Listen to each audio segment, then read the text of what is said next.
on demande à quelqu'un de prendre un poste alors qu'il était expert dans son métier, et qu'on lui demande de devenir manager, tous ceux qui sont passés par cette étape-là vous diront que c'est certainement le pire moment de leur vie. Pourquoi? Parce qu'en fait, l'expert qui devient manager, il doit oublier qu'il a été expert.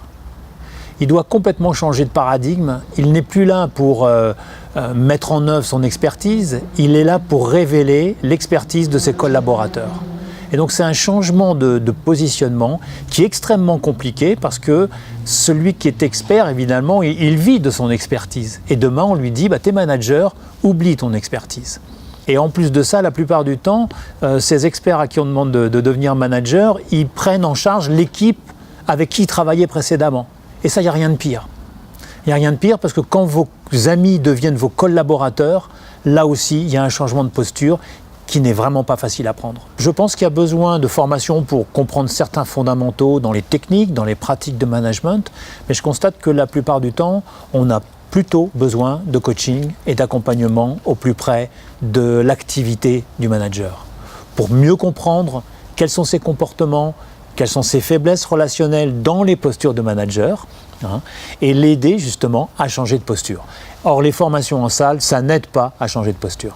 On a tous le sentiment que si on nous propose un poste, c'est qu'on est fait pour ce poste et qu'il n'y a finalement pas de raison de se faire accompagner. Et on se dit, on verra plus tard.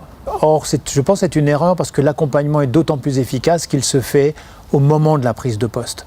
Parce que c'est là qu'on va prendre soit les bonnes, soit les moins bonnes habitudes. C'est là qu'on va prendre le recul nécessaire, comprendre des difficultés auxquelles on n'était pas confronté précédemment. Par exemple, un membre du CODIR qui est soumis à des zones de pouvoir, des problématiques de gouvernance. Tout ça, c'est nouveau, c'est pas si simple que ça. Un coach va aider à prendre le recul nécessaire pour mieux s'approprier ces nouvelles postures.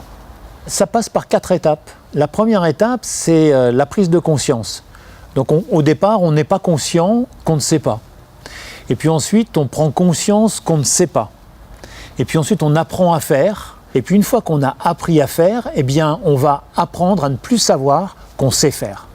Et donc il y a tout un processus d'apprentissage qui va de la déconstruction à la reconstruction d'une autre posture qui est celle du manager et non plus de l'expert.